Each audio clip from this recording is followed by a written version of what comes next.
Eh bien, bonjour à tous, bienvenue sur la web radio de Villeneuve-Saint-Georges. Donc aujourd'hui pour une spéciale grand oral citoyen. Je suis en compagnie de Monsieur Soum et de Amirouche. Donc Monsieur Soum à l'initiative du grand oral et Amirouche concourant sur le concours d'éloquence. Eh bien, bienvenue à vous. Je vais vous laisser vous présenter, Monsieur Soum. Moi, je suis donc Eliamine Soum, je suis donc sociologue de formation, auteur. J'ai écrit plusieurs livres à succès, comme vous le savez, des livres, les essais, notamment un livre qui s'appelle Les nouveaux défis d'éducation. On a fait un livre qui s'appelle La France que nous voulons, donc des livres de propositions. Un livre sur la diversité en politique qui s'appelle Discriminer pour mieux régner. Et puis là, j'en sors un prochainement sur le lien entre le logement et l'emploi. Donc j'ai une spécialité autour des enjeux de société. Et puis, je fais en parallèle, je suis formateur, donc je me balade un petit peu sur tous les territoires de la République. Ça peut être la Normandie, ça peut être Mayotte. Et je fais aussi du conseil. Alors, j'ai les élus, mais j'ai aussi des entreprises. J'interviens aussi en prison, donc j'ai des publics très larges qui me nourrissent souvent. J'ai cette chance de pouvoir me balader. J'ai eu les élus indépendantistes du nord de la Calédonie, des Kanaks. Donc, ce qui fait que voilà, j'ai beaucoup de retours de terrain. C'est la chance que j'ai dans mon métier. J'enseigne aussi. J'enseigne à l'université de Nanterre. Et puis, à mes heures perdues, j'écris aussi des chansons en français et en espagnol. Donc ça, c'était une vieille passion quand j'étais adolescent. À l'époque, je faisais de la basse, là où j'ai grandi à Tours. Et puis, j'ai eu un jour, pendant une formation avec des élus, j'ai eu cette idée, on travaillait sur un texte de Victor Hugo, et je me suis dit, ça serait bien de travailler sur ces textes qui ont fait l'histoire politique de France. C'est comme ça qu'est venue cette idée de lancer le grand oral citoyen qu'on fait vivre ici à Villeneuve-Saint-Georges. Et donc Amirouche, à ton tour de te présenter, on t'écoute. Donc moi, bonjour, je m'appelle Amirouche, je suis villeneuvois et je suis aussi candidat au concours d'éloquence la finale se passe le 15 octobre, je vous invite tous à venir. Donc moi, je voulais dire quelques phrases à propos de cette aventure riche en émotions. On a vécu des hauts et des bas avec le reste des collègues, c'était cool. Et moi, ma passion, c'est plutôt les mots, donc j'ai trouvé ma place directement dans cette aventure. Voilà, merci.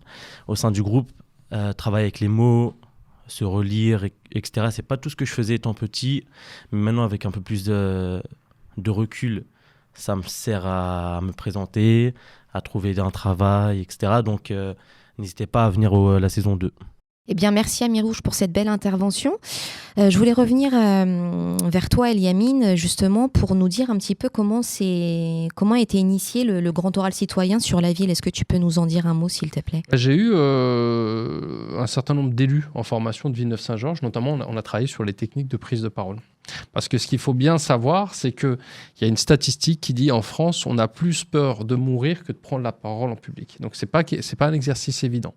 Et on a travaillé donc avec un certain nombre d'élus ici sur Villeneuve-Saint-Georges. Et donc, suite à un échange avec Nawal El Ouatta, qui est adjointe à la mairie de Villeneuve-Saint-Georges, on s'était dit pourquoi pas l'expérimenter ici.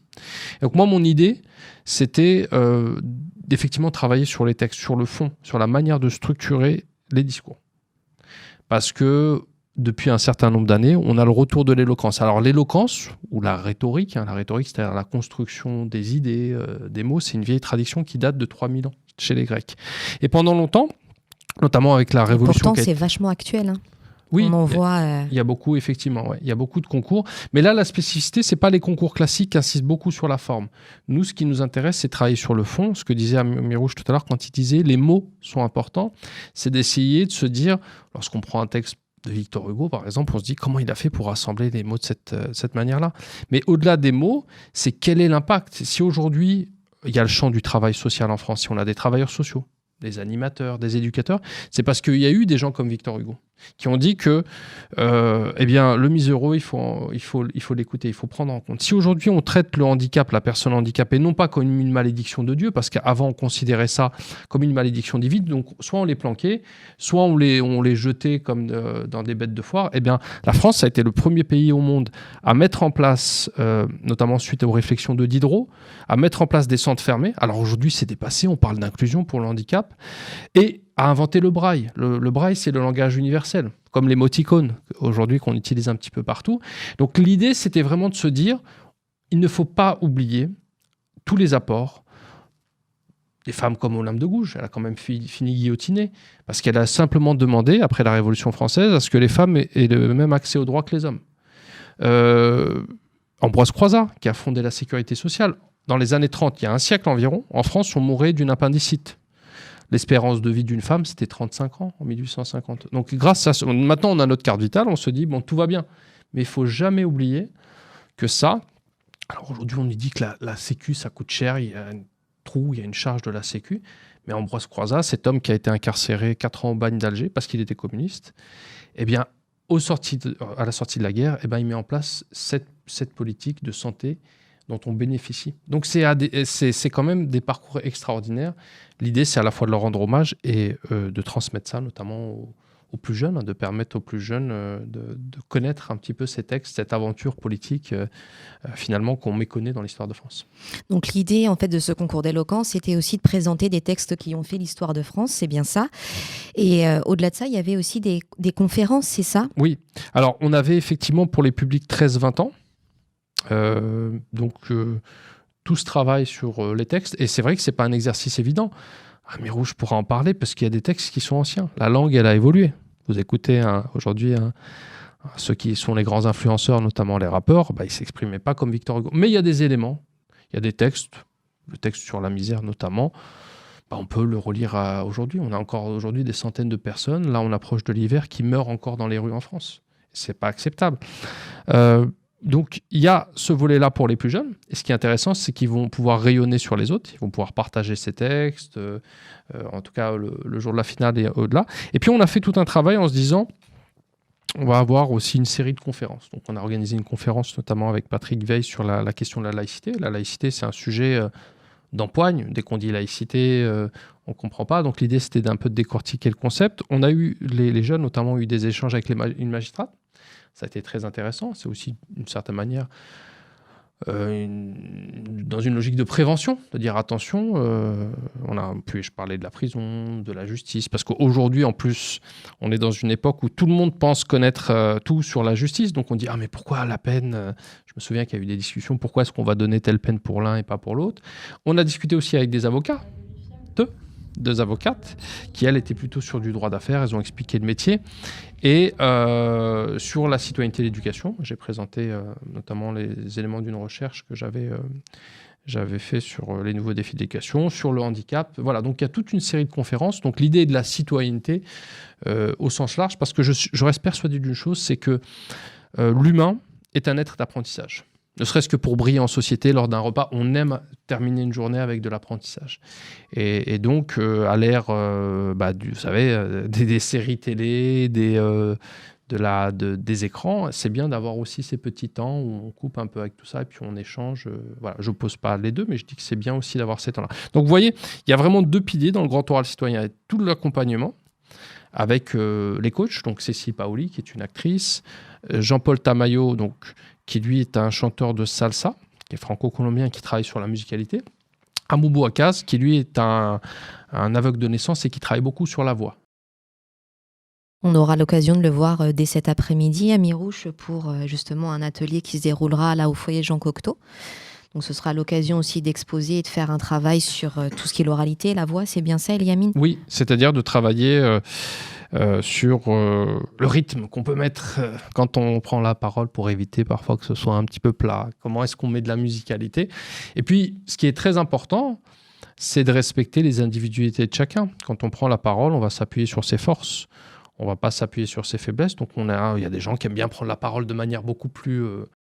de manière beaucoup plus forte. Il y en a, c'est plutôt par la douceur. Donc, chacun a son agenda. Mais après, c'est comme tout. C'est comme un bon sportif, c'est comme un artiste. Et on le travaille. Parce que moi, je pense que c'est un grand débat entre l'inné et l'acquis. Quand on arrive sur Terre, on est à nu. Et ensuite, on apprend. On apprend. Il y a une chose essentielle, c'est l'apprentissage. Donc, la prise de parole fait partie d'un apprentissage.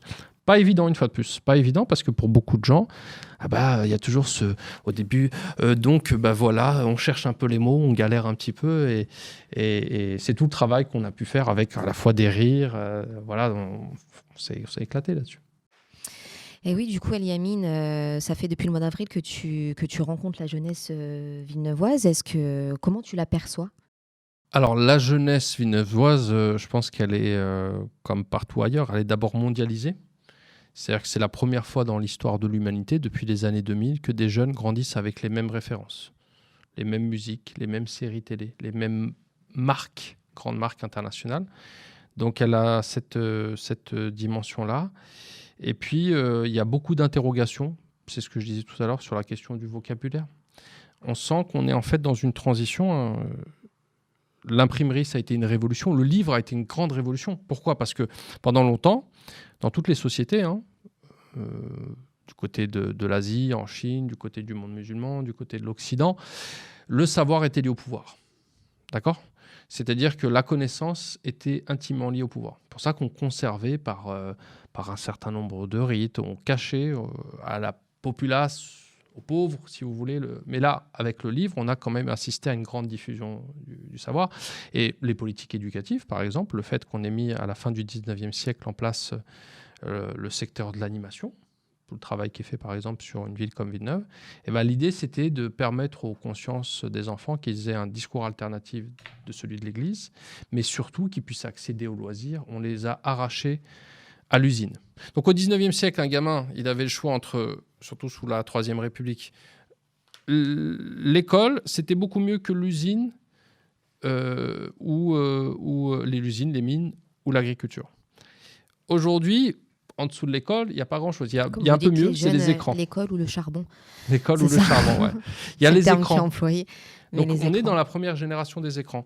L'ère du numérique. Voilà, c'est ça. On est dans l'ère de l'image. En fait, ils reçoivent énormément d'images. Donc on est quand même, je pense, dans une transition vers moins d'écrit. On le voit, parfois, il suffit de regarder quelques lignes sur les réseaux pour voir le ça, SA, les fautes d'orthographe. Voilà, ça fait tout ça. Fait partie des évolutions. Après, moi, je les trouve, et puis c'est pareil, je peux étendre ça aux étudiants que j'ai, je les trouve adorables, ouverts sur le monde, contrairement à ce qu'on dit, parce que si vous voulez, il y a un prisme médiatique qui dit qu'il y a de la violence partout. Oui, il y en a, bien évidemment. Mais ce qui est sûr, ce qui a changé, c'est qu'aujourd'hui, elle est plus visible. Quand il y a eu ces jeunes qui ont agressé cette dame de 89 ans, les images, elles sont insoutenables. Quand une enseignante se fait agresser, elles sont insoutenables. Mais je pense qu'on va quand même vers une jeunesse de plus en plus pacifiée, de plus en plus... Je ne dis pas que la violence a été complètement éradiquée, mais moi, je trouve que plus ouvert, beaucoup plus pacifié que les générations précédentes. Il suffit de regarder un petit peu l'histoire. Alors, je ne suis pas naïf. Je sais bien qu'il y a des phénomènes de violence, il y a des phénomènes de cyberharcèlement, des phénomènes un peu nouveaux qu'il faut traiter. Mais voilà, j'ai envie de dire une jeunesse avec ses rêves, avec ses doutes. Et moi, je me souviens de plein de moments d'exercice. Et ce qui est bien, c'est que ça a entraîné aussi, notamment quand on a eu les deux avocates, c'est qu'elles arrivent, elles disent un contentieux. Donc, je dis, on s'arrête, on explique c'est quoi un contentieux. Parce que contentieux, et si on enchaîne comme ça les mots un peu compliqués, sans les définir, ça va être galère, parce qu'on se dit, contentieux, là, on commence à décrocher. C'est comme si on va assister à une conférence scientifique, qu'on n'a pas tous les codes, si on ne s'arrête pas pour définir. Donc, je pense que ça a été aussi utile pour les personnes qui sont intervenues, qui n'étaient pas forcément habituées avec des publics plus jeunes, de s'habituer et de faire preuve de pédagogie. Donc, voilà. Mais nous, on a eu vraiment des moments extraordinaires, des moments de rigolade, des interrogations naïves. Et donc, ça, ce qui est intéressant, c'est que moi, j'adore cette notion d'intelligence collective. On a tous une lumière en nous, on a tous des choses à exprimer, on a tous une expérience. Et beaucoup de gens, parfois, arrivent et disent « Mais moi, je n'ai pas grand-chose à apporter aux autres », ce qui est totalement faux. Après, ça se travaille. Et c'est le boulot, je pense, qui a été effectué. Voilà. Et puis, moi, je vois les retours des coachs. Cécile Paoli, elle est vraiment ravie. Elle a aimé, elle a été actrice, notamment en Angleterre. Elle a tourné dans pas mal de films et elle adore. La semaine dernière, elle partait de Villeneuve-Saint-Georges. Elle a dit, mais vous avez plein de sourires, plein de vie. Voilà. Donc ça, c'est vraiment le retour qu'on peut avoir. Après, sur les difficultés, c'est qu'il y en a qui sont partis, mais ça, c'est normal. Moi, quand je fais parfois des séances de coaching, il y a 10 personnes, il y en a 2 ou 3 qui disent, je veux pas intervenir à la fin. Je me sens L'exercice n'est pas si simple. Je me sens pas de le faire. Donc, on respecte ce choix et on se dit, de toute façon, quand on est jeune, je crois que la pire des choses, c'est quand on commence à dire « t'es un bon à rien, t'es nul en maths, t'écris mal ». Moi, j'avais ça l'écriture. Donc gamin, j'ai entendu ça. Et un jour, un prof d'art plastique, il m'a dit, il faisait des ateliers gratuitement, donc en Touraine. Et je suis parti assister aux ateliers. Et il a laissé quelque chose, ce professeur, Monsieur Froment, il a laissé cette petite graine en moi parce qu'il m'a regardé différemment. J'ai commencé à dessiner, à faire un peu de bande dessinée. Puis j'ai continué. Puis il y a quelques années, j'ai repris le dessin. Et là, j'aimerais bien m'inscrire aux Beaux-Arts parce qu'à mes 18 ans, je voulais m'inscrire aux Beaux-Arts, mais tout le monde me disait, bon, tu vas rien faire avec ça, t'es le chômage. Bon, j'ai fait pire, j'ai fait de la sociologie. Je sais pas entre les Beaux-Arts et la sociologie ce qui est le pire. Mais voilà, un apprentissage continu et puis le regard qu'on porte, c'est-à-dire d'être bienveillant. Avec exigence. Voilà. Mais une jeunesse ouverte. Et puis, je vous dis, il y a des beaucoup de scènes de rire, de partage. Donc, Ami Rouge, d'après ce qui a été dit par Monsieur Soum, est-ce que tu souhaiterais intervenir? Justement, lui, il faisait part de ses impressions sur la jeunesse villeneuvoise. Et toi, ton impression sur les ateliers qui ont été donnés. Est-ce que tu pourrais nous en dire un petit peu plus là-dessus? Bien sûr. Moi, ce que j'ai pensé des ateliers, c'est que chaque atelier a amené sa pierre à l'édifice et que chaque intervenant aussi. Donc on en apprenait chaque semaine, on apprenait quelque chose, que ce soit avec les magistrats ou les avocates ou Patrick Veil. Exactement. Qui est prof de fac à l'étranger, aux États-Unis notamment. Et avec Cécile Paoli aussi, moi qui est grand fanatique de cinéma, la voir comme ça face à moi, c'est un grand plaisir. Donc déjà, je tenais à vous remercier pour ça, pour la chance que vous nous donnez à nous de nous exprimer. Car si on ne s'arrête pas si on voit directement la jeunesse de Villeneuve, si on voit que la façade et on ne voit pas l'intérieur de la maison, on ne va pas comprendre le problème. Donc si on ne s'arrêtait pas sur, comme je viens de dire, la façade, aucun jeune ne va s'en sortir. Donc il faut aller parler aux jeunes, comprendre ce qui leur arrive et les aider à s'en sortir, parce que les voir... Ce que tu veux dire par là, Ami Rouge, c'est que le fait qu'on puisse mettre ce genre d'initiative sur le territoire, c'est quelque chose qui a été... qui t'a enrichi? Moi, bien sûr, parce que comme j'avais dit au début, j'aime beaucoup lire, parler, apprendre de nouveaux mots, enrichir mon vocabulaire. Donc, faut pas être égoïste. Penser aux autres aussi, leur donner la chance de participer à ce genre d'événements, à ce genre d'atelier, et ça leur permettrait aussi de sortir de leur zone de confort, aller voir ailleurs, arrêter de se dire que pas avoir un français soutenu, ça fait blanc. Je suis désolé du terme, mais pas tout. Voilà, ça. Mais après, on peut mélanger les deux, un langage soutenu comme un langage familier, c'est ce qui fait aussi la beauté de la langue française. Mais au travers de textes que vous avez réalisés, parce que vous avez travaillé sur des textes qui ont fait l'histoire de France, et vous avez aussi eu la partie création, c'est bien ça. Et vous avez pu créer avec vos propres mots et raconter aussi une histoire. Effectivement, moi, c'était moi et ma collègue Mehdi, je lui passe un coucou. On a travaillé sur le texte de Louise Michel. C'est une grande dame qui a marqué l'histoire française. Est-ce qu'on a le droit d'en parler, Saël Yamine, pour le coup? Est-ce que on est quand même dans un concours, donc très joli texte. On n'en dira pas plus pour ne pas pénaliser les autres concurrents. Je n'allais pas en dire plus. C'est juste pour donner une petite... une bande-annonce, un teaser. Parce qu'il est malin, il est malin, Ami Rouge. Je pense qu'il est en train de faire la promo de son texte, il se prépare. Ouais. Et donc, sur ce texte de Louise Michel, on a travaillé dur parce que comme toute sa vie est intéressante, fallait synthétiser. Voilà, fallait synthétiser et que ça soit pas trop long et trop chiant pour les spectateurs du 15 octobre, je le rappelle. Vous venez nombreux et pour éviter que ça soit chiant et que ça soit répétitif, etc. Donc avec ma collègue, on a synthétisé et tous les intervenants comme Monsieur Soum ou Mehdi et moi je termine sur ce fut un plaisir d'avoir participé à ça et si c'est à refaire, je le refais. Mais merci Ami Rouge pour cette belle intervention. Je salue l'exercice. Donc Yamine, un petit mot pour la fin parce qu'on arrive à la fin de cette émission. Tu souhaitais intervenir ? Oui, le petit mot de conclusion, donc bien évidemment la finale. Et puis je sais qu'il y a des personnes qui viendront d'ailleurs, d'autres communes pour regarder un petit peu comment ça s'est passé. Et puis ça va être un beau voyage dans le temps, notamment une partie des textes du 19e siècle où le français c'était la langue diplomatique, c'était la langue de rayonnement. Et je trouve que ça va être beau de voir ces textes qui vont être partagés par des plus jeunes. Donc je pense qu'il y aura beaucoup d'images, des émotions, un moment de partage et de convivialité. Donc je suis très heureux d'aller au bout de cette première étape de ce projet, parce qu'on a vocation aussi à le démultiplier ensuite dans d'autres villes. Donc venez nombreux le 15 octobre. Eh bien, merci Ami Rouge pour cette belle intervention. Merci Monsieur Soum, ravi de vous avoir accueilli ici dans l'émission Web Radio de Villeneuve-Saint-Georges. On se retrouve le samedi 15 octobre au Théâtre de Villeneuve-Saint-Georges à 19h pour cette fameuse finale. Venez nombreux.